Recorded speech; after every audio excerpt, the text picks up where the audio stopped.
James Stewart as the six-shooter.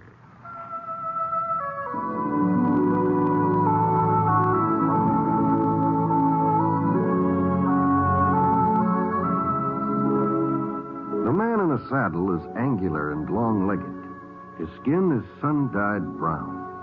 The gun in his holster is gray steel and rainbow mother of pearl. Its handle unmarked. People call them both the six-shooter.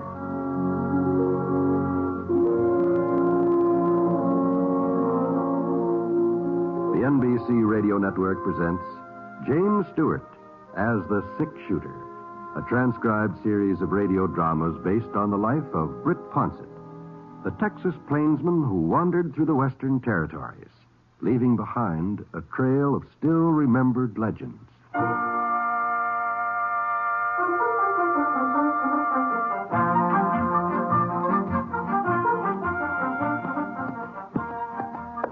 We weren't exactly lost, Scar and me. Well, not completely, anyhow. I had a sort of a general idea of our whereabouts, but I must have taken a wrong turn back at Glen Forks, or we'd have reached Minton by now. The trouble was I'd never covered the southern part of the state before. So for the last half hour, I sort of kept my eyes peeled for a ranch where I could get my bearings. Hadn't spotted any signs of civilization, though. There didn't seem to be any settlers along the trail. And when I finally did come within sight of a house, I almost missed it. And Scar, he didn't. He was thirsty and he could smell water. What's the matter, boy? What's the matter? What? Oh, there it is. Oh. It was about a quarter of a mile east, nearly hidden in a clump of cottonwoods, a large, rambling, two-story building, sort of gray-colored, like it had been white once and needed a coat of paint.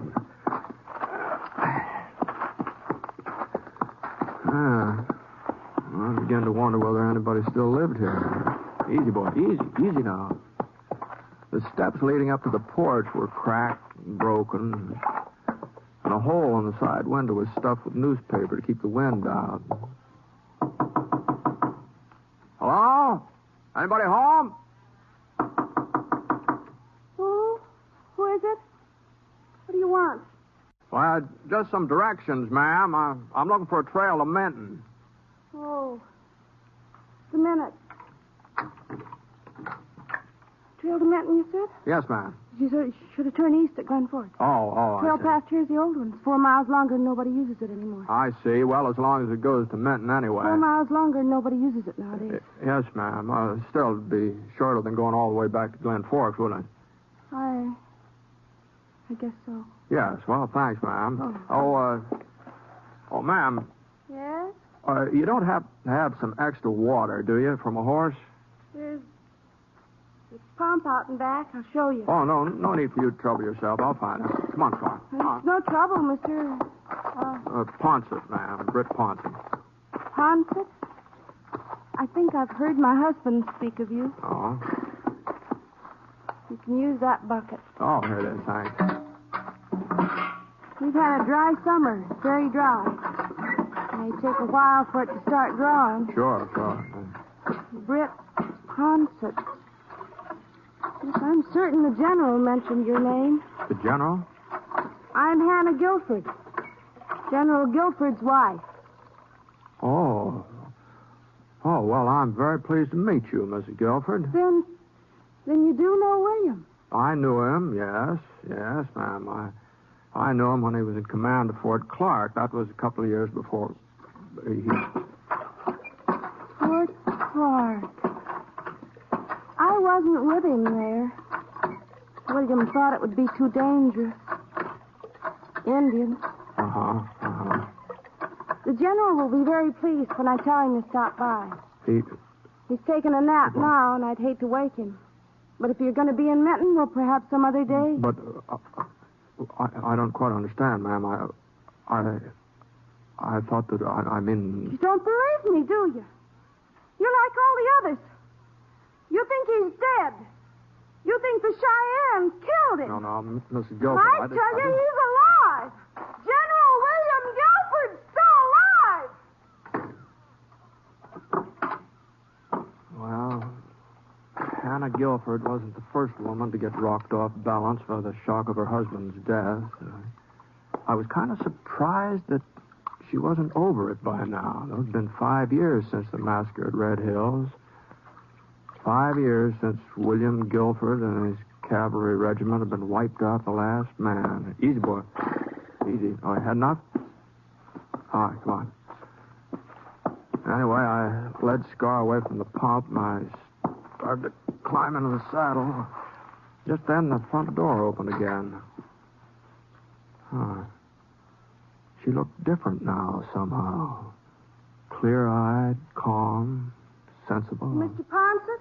Yes, ma'am? I wonder if you'd do me a favor. Well, I'd be happy to, Miss Gillford. I've made a list of some supplies I need from Traylor's General Store in Benton. Would you ask Mr. Traylor to bring them out first thing in the morning? Oh, certainly, ma'am. Here. My husband and I were planning to take the buckboard into town this afternoon, but I don't think he's up to the drive. This way you'll save us the trip. You sure you don't mind? No, not a bit, not a bit. Bye, Miss Gillford. Bye. Don't forget to tell Mr. Traylor first thing in the morning. That's when I want them.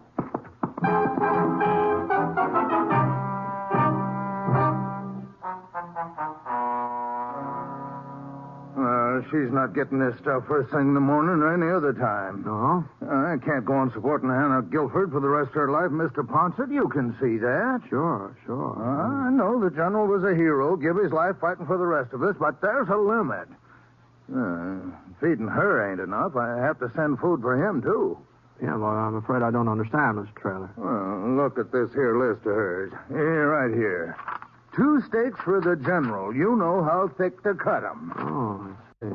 Well, I'm not saying don't feel sorry for her, living out there all alone, cooking meals for him. There's talk she even sets his place at the table. Well, But she's carrying on like this for 5 years, Mr. Ponset, refusing to believe that he's dead.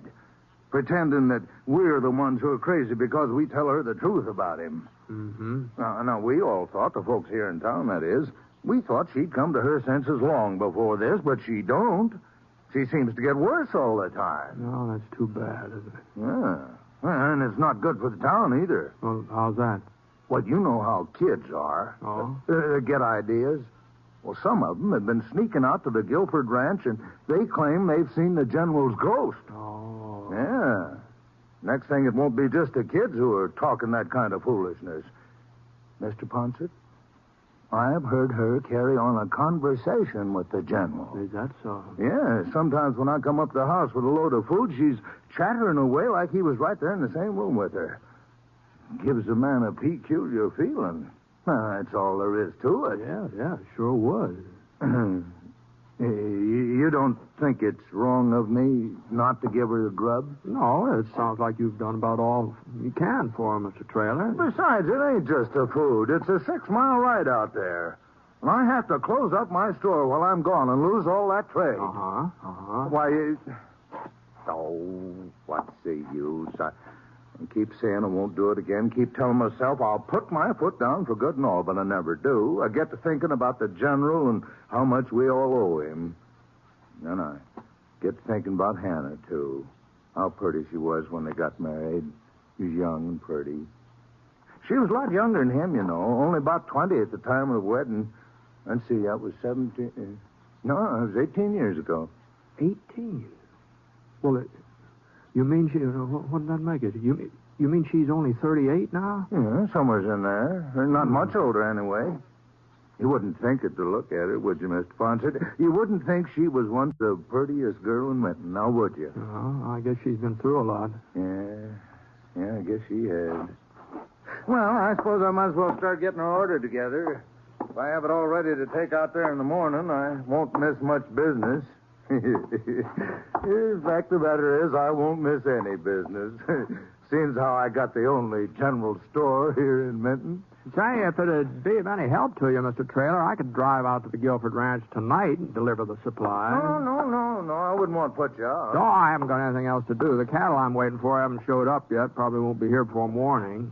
Well, if you're sure it won't be an imposition. No, not at all. I'd take it myself, but it's after 7 before I close up, and then by the time I had supper, it makes it so darn late. Sure, I understand. It'll only take me a few minutes to fill her orders. Oh, why don't you just dip into that cookie barrel there while you wait?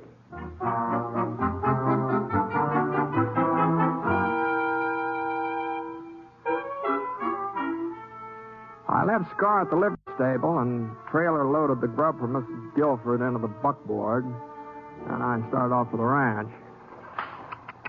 Come on. Get up.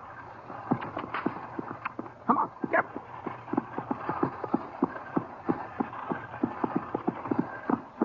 The sun had gone down by the time I got there. It wasn't dark yet, though. You could still see yellow and red over behind the mountains, but the evening star was getting brighter and brighter. Whoa now.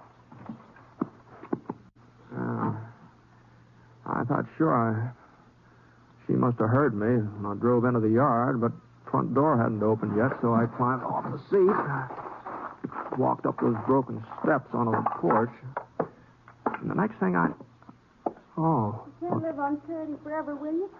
Got to do something about the ranch, sell it, or find some way of getting it in shape again.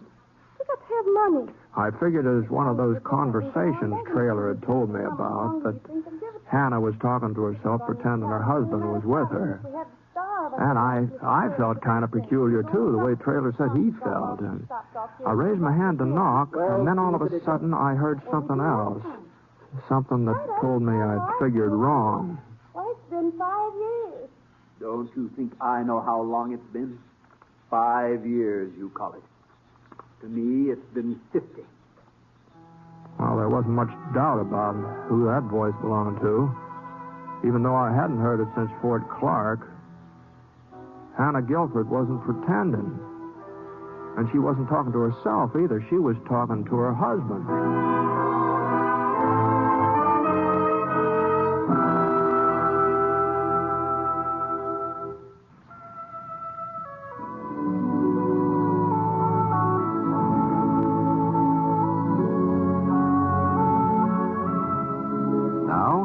Act 2 of The Six Shooter, starring James Stewart as Britt Ponset.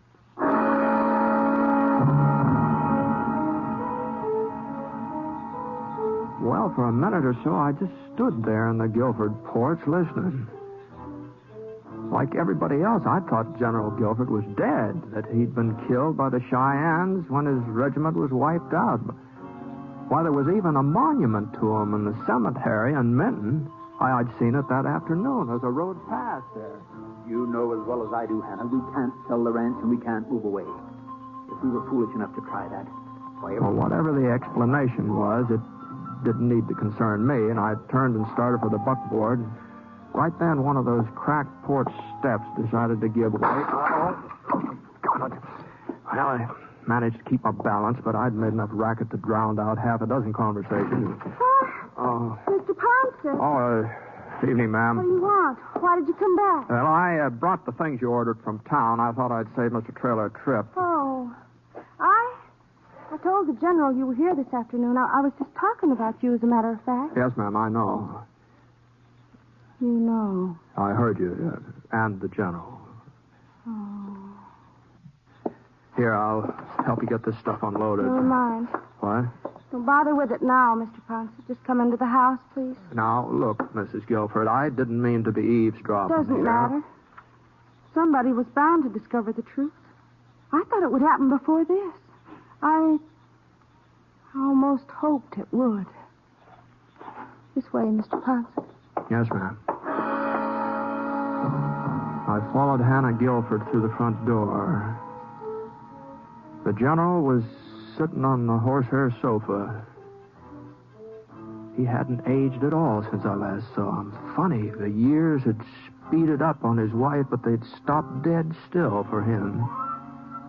And when he saw me, he got to his feet and he slipped on an army blouse. And even though the cloth had been patched and mended a dozen times, the jacket was still neatly pressed. It still looked military. Hello, Britt. General? He heard us talking, William. He heard your voice, too. I see. Why did it have to be you, Britt? Well, I don't quite understand. Anybody else? People would say it was their imagination, that they'd heard a ghost. But they'd never say that Britt Ponset was imagining things. They'd believe you if you told them I was still alive. Oh, you never know what people are going to believe, General. What difference does it make now, William? Somebody was sure to find out sooner or later. Be quiet, Hannah. I want to think. There's nothing to think about. We have to face the truth, that's all. We? I'll stand by you. Always have, haven't I? Yes, my dear, yes. You've been very loyal. But I'm the one they'll court-martial. Not you. Not both of us. Court-martial? The Army doesn't look very favorably on desertion, Britt. Oh? It was an accident, of course. It wasn't intentional. It shouldn't have happened, I know, but my being there wouldn't have made any difference. They'd have all been killed anyway, and me along with them. I see. You weren't at the massacre then? No. I hadn't been feeling well for several days. I didn't know what it was, and the Army doctor with us hadn't been able to help me, so I was riding for Browning when it happened. Yeah? If I had expected the Indians to attack, if I had had any idea there were so many of them, I would never have left my men. The scouts told us only 700 or 800. They said the Cheyennes were breaking camp, preparing to withdraw. If I had known there were so many, I would never have left. Yes, but I... How do you think I felt when that corporal caught up with me? The only man who escaped the slaughter. How do you think I felt when he told me what had happened and then died in my arms? Yes, well, maybe if he hadn't died, he'd been able to get help. I went back to them, back to my men. I saw what had happened with my own eyes. It was horrible. Mutilation. Awful. They were my responsibility, but it wasn't my fault. It wouldn't have made any difference if I had been there. But you should have explained it to the Army. I was going to. I wanted to be sure that Hannah understood first, that she was prepared for the shock when the news came out. Then by the time I got there, it was too late. Too late? They were saying I was a hero, that I had died with my men. And if I had gone to the Army, if I had told them my story, I wasn't sure they'd believe me. They might think I had deserted in the face of enemy fire. There was no one to back me up. No one. I couldn't go to the Army. It was too late. I couldn't go to them. So you just stayed on here hiding? You don't know what I've gone through. Oh, I've had my punishment worse than any court-martial could give me. Living in darkness for 5 years, never seeing another person but Hannah, never talking to anybody else. 5 years without smelling fleas or feeling rain or having a cavalry horse under me. But your wife kept claiming you were alive. You knew that, didn't you? Of course I knew it. It was part of my plan. We had to have food enough for both of us. Clothes, me. That was the way Hannah could get them. I see. Tell everybody I'm alive, I said. Tell them I'm here with you. They'll only think you're crazy. Even if they should see me, if they should stumble onto the truth, they'll never believe it. My wife is a good actress, isn't she, Britt? But no longer, not anymore, William. What do you mean, my dear? You said yourself folks will believe Mr. Ponset. I said they would believe him. Would? Turn up the lamp, Hannah. My eyes aren't as good as they once were, Britt. I guess eyes need lots of daylight. Well, Please, don't go yet. What's that gun for, General? A man changes a lot in 5 years. Some men do. 5 years ago, if I had been forced to go back to the Army, take my medicine, I'd have been able to do it. But now I can't, Britt. As miserable as I am here, as terrible as this life is, I won't give it up. Put it away, William. Put the gun away. If you fire, if you shoot Mr. Ponset, I'll know that you've lied to me all these years. It was your fault, the massacre. I'll know that you really are a coward. Go into the other room, Hannah. This does not concern you. What concerned me? I loved you, William. Even after you came back, after what happened, I still loved you. Now I know, tonight I know, I don't love you any longer. Any more than you love me. Hannah. Look at me, William. Look at my face, my hair. These 5 years have done that to me. You've done it to me. You mustn't upset yourself, Hannah. Another year or two, we'll be able to leave Minton, live somewhere else. People won't recognize me then. People will always recognize you. Why do you think you haven't aged? Why do you think you look just the same? It's so people will always be able to tell who you are, and you'll never feel safe. That's your punishment, William Gillford. I'm leaving now, General. No, Britt, you're not. Go ahead! Kill him! What's one more life to you? What's one more life to a man who left a whole regiment of soldiers to die? Your husband's not going to kill anybody, Mrs. Gillford. He said he changed in the last 5 years. Well, I think he has changed. I think he's become such a coward that even the sound of a gunshot would scare him half to death. Britt!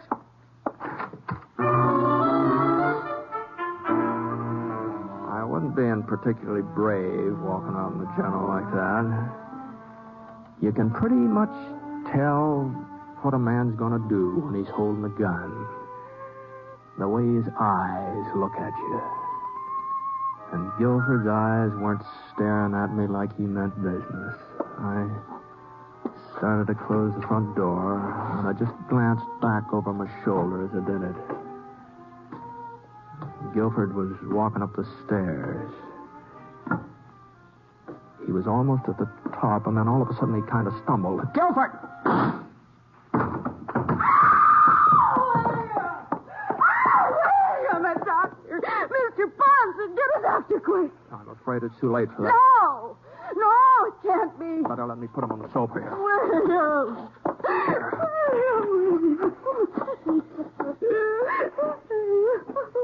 You have any brandy, Mrs. Gilford? Here now. Miss Gilford. Brandy? Yes, ma'am. I think so. On the sideboard. All right, I'll get it.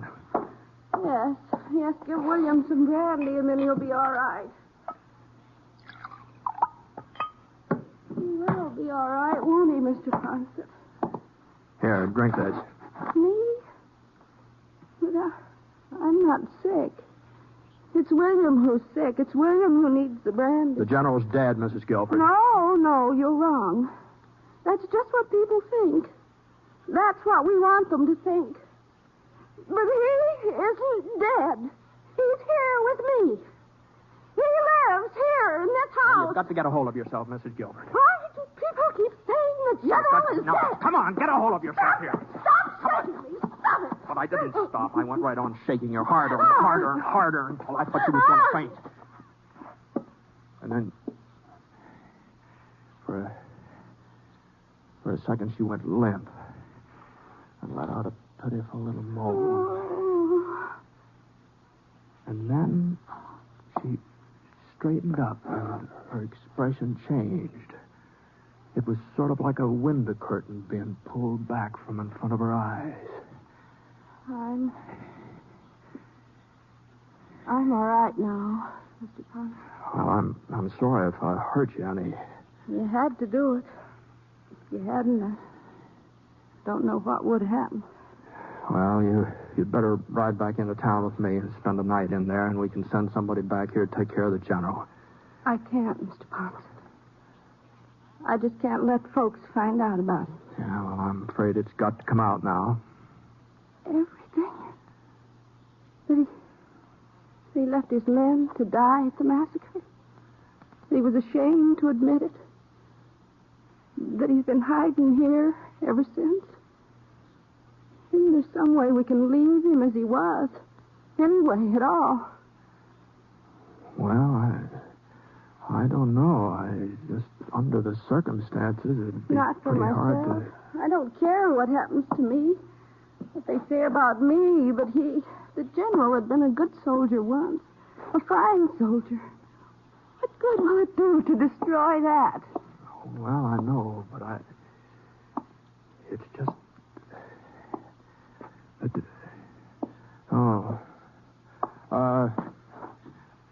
Here, you'd better be careful there, Miss Gilford.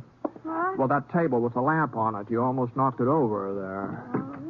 And if the lamp should get broken, you know. This whole place would probably go up in smoke before we could do anything about it. It wouldn't matter. The ranch doesn't mean anything to me. Not now. I should never live here again anyway. Yes, well, all the same, we have to be careful, you know. Fire is very dangerous. Yes, it is. Fire. Now, here, now, what are you doing? Now, put that lamp down. Fire. Come on. Better hurry up and get out of here. Come on.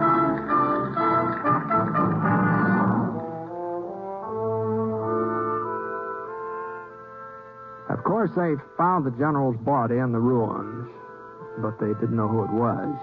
And the report got around that it was a tramp who tried to force his way into the house, and she'd shot him. And the fire had been started during the scuffle.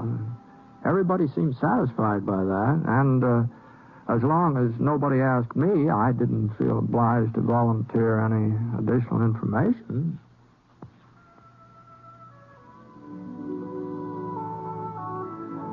The next time I came back to Menton, by George, I could hardly recognize Hannah Gillford. She was working in Traylor's general store.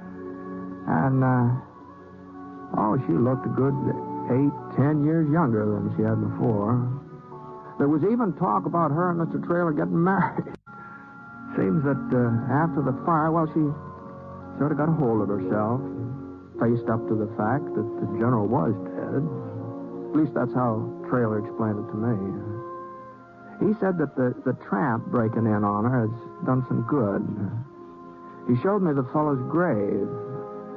It was right in the shadow of the monument to General William Gillford.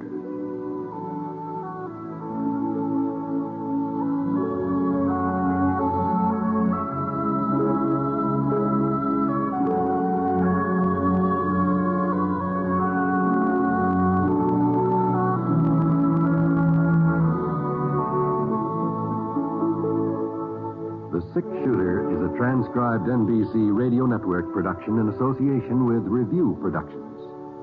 It is based on a character created by Frank Burt and is written by him. Mr. Stewart may currently be seen in the Universal International picture, The Glenn Miller Story. Others in the cast were Virginia Gregg, Parley Bear, and Robert Griffin. Special music for this program was by Basil Adlam, and the entire production is under the direction of Jack Johnstone. All characters and incidents were fictitious, and any resemblance to actual characters or incidents is purely coincidental. Oh, by the way, you'll be interested in knowing that the six-shooter has been chosen for broadcast to our men overseas through the facilities of the Armed Forces Radio Services. This is John Wall speaking. Tonight, play Truth or Consequences with Ralph Edwards on the NBC Radio Network.